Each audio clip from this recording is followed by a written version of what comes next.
Hello friends, welcome to today's new channel. இனி நம்ம சேனல்ல சிஎஸ்கே vs கேகேஆர் மேட்ச்ல ஒரு ரிவ்யூ தாங்க பார்க்க போறோம். இதுல சிஎஸ்கே ஃபேன் நான் சொல்றேன், ஒரு இந்த மேட்ச்ல வந்து ஒரு எப்படின்னா ஒன் சைடா கேகேஆர் வின் பண்ணாங்க. சரி, அதை எப்படி வின் பண்ணாங்கன்னு சொல்லிட்டு நம்ம உள்ள போய் பார்ப்போம். வாங்க வீடியோக்குள்ள போவோம்.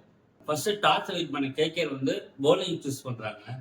அந்த இடத்துல வந்து தலை தோனி கிட்ட கேட்கும்போது வந்து நான் பேட்டிங் தான் சூஸ் பண்ணிருப்போம்னு சொன்னாரு. அதனால டாஸை பொறுத்த வரைக்கும் டாஸ் வந்து இதுல வந்து டாஸ் மேட்டர் கிடையாது. ஏன்னா சிஎஸ்கே வின் பண்ணி தான் பேட்டிங் தான் எடுத்திருப்பாங்க. இப்ப கேகேஆர் வின் பண்ணி போலிங் எடுத்ததுனால டாஸ் வந்து ஒரு மேட்டர் இல்லாத மாதிரி ஆயிடுச்சு இந்த மேட்சுக்கு.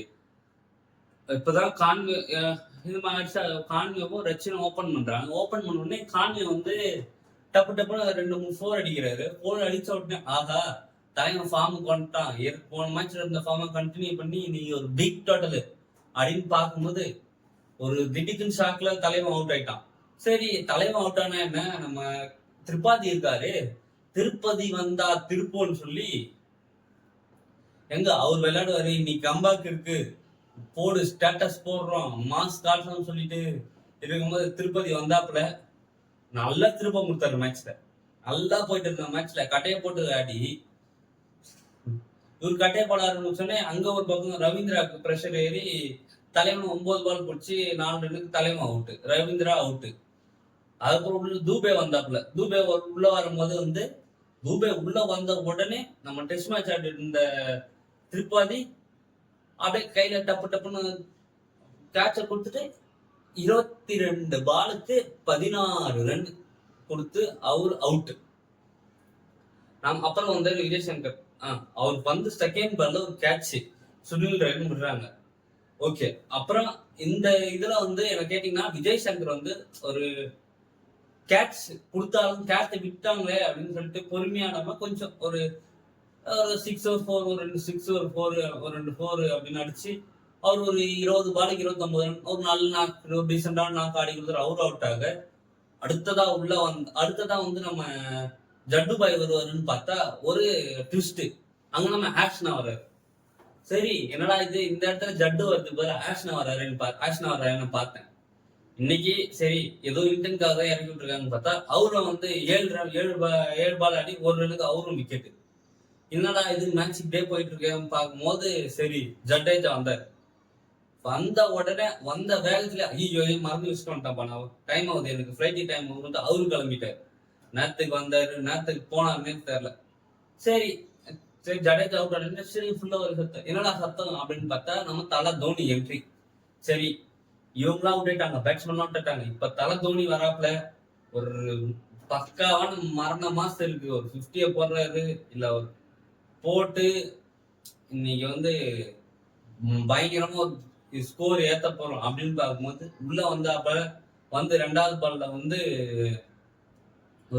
அவர் வந்து 2வது பால் பிடிக்கும் போது ஒரு கான்ட்ரவர்ஷியல் எல்பிடபிள்யூ பேட்ல நம்ம பார்க்கும்போது என்ன தெரியுதுன்னா பேட்ல வந்து படும்போது அங்க ஒரு கிளியர் ஸ்பைக்ஸ் தெரியுது. ஆனா வந்து அம்பேர் தரப்புல என்ன சொல்றாங்கன்னா இல்ல அது நார்மல் சவுண்ட் தான் அப்படின்றாங்க. அது என்னன்னு தெரியல. ஒரு கான்ட்ரவர்ஷியல் எல்பிடபிள்யூக்கு அவர் அவுட். திருப்பி நம்ம இம்பாக்ட் பிளேயர் போகணும். இம்பாக்ட் பிளேயர் தீபக் கூடான்னு ஒருத்தர் வந்தாப்புல. ஏன் வந்தாரு, எதுக்கு வந்தாருன்னு அவருக்கும் தெரியல, நமக்கும் தெரியல. வந்த விதத்துல அவரும் காலி.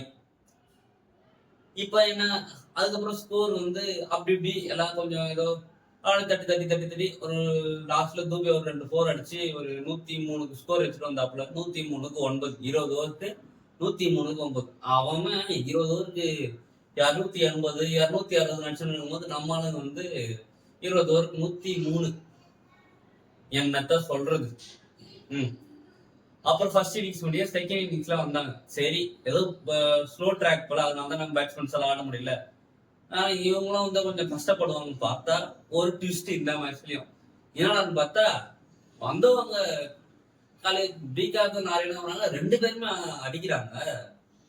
என்னடா இது ஸ்லோ விக்கெட் தானே, சிஎஸ்கே ஆடின பிடிச்சவங்க இல்லை மாட்டிக்கிட்டே கொடுத்துட்டாங்கன்னா எனக்கு ஒரு டவுட்.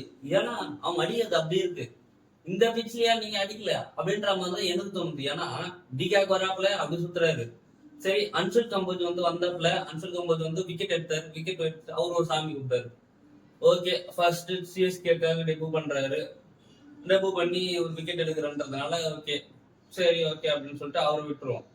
அதுக்கப்புறம் எல்லா பிளேயர்ஸும் கொடுக்குறாங்க எல்லாரும்.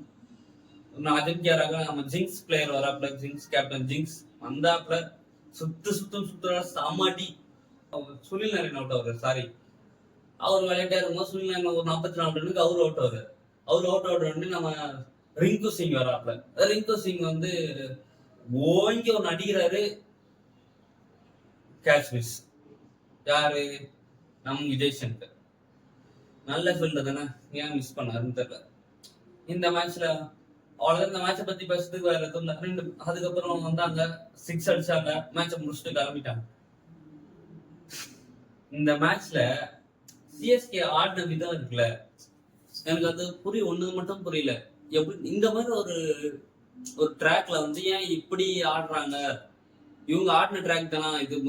கேகேஆர் ஆடின அதே ட்ராக்ல சிஎஸ்கே ஆடினாங்களா, இல்ல கேகேஆருக்கு வேற ட்ராக்கும் சிஎஸ்கேக்கு வேற ட்ராக்கும் கொடுத்தாங்களா அப்படின்றதுதான் எனக்கு புரியல. கேகேஆர் வந்து அந்த அடி அடிக்கும்போது சிஎஸ்கே வெறும் டெஸ்ட் மேட்சா ஆடிட்டு இருந்தாங்க. இதுக்கு நம்ம பேசாம ராகுல் திரிபாதி பத்தில ஒரு ஆண்ட்ரஸ் சித்தார்த் இருக்காரு. ஆண்ட்ரஸ் சித்தார்த்லாம் நல்ல பிளேயர் தான் சொல்றாங்க. வன்ஸ் பேடி இருக்காரு, ஷேக் ரஷீத் இருக்காரு. இந்த மாதிரி பிளேயர்ஸ் எல்லாம் யங்ஸ்டர்ஸுக்கு வாய்ப்பு கொடுக்கலாமோ அப்படின்ற மாதிரி தான் எனக்கு தோணுது. திரிபாதி கூடாவெல்லாம் எடுத்துட்டு அந்த மாதிரி பிளேயர்ஸுக்கு வாய்ப்பு கொடுத்தா எப்படி இருக்கும் பார்ப்போம். அடுத்த மேட்ச்ல வந்து கம்பேக் கொடுக்குறாங்களா, இதுதான் எல்லா மேட்சுக்கும் நம்ம சொல்லிட்டு இருக்கோம். தொடர்ந்து 5 மேட்ச் தோத்துக்கிறாங்க. எனக்கும் புரியல எப்பதான் ஜெயிப்பாங்க, கம்பேக் கொடுப்பாங்கன்னு சொல்லிட்டு. அந்த 1% ஹோப், ஒரே பர்சன்ட் தான் வந்து சான்ஸு. மீதி 99% ஹோப்ஸ் வச்சுட்டு இருப்போம் சிஎஸ்கே ஜெயிப்பாங்கன்னு சொல்லிட்டு. நான் சொன்ன மாதிரி யங்ஸ்டர்ஸ் வந்தா கொஞ்சம் இன்டென்ட் கிடைக்குமோ எனக்கு தோணுது.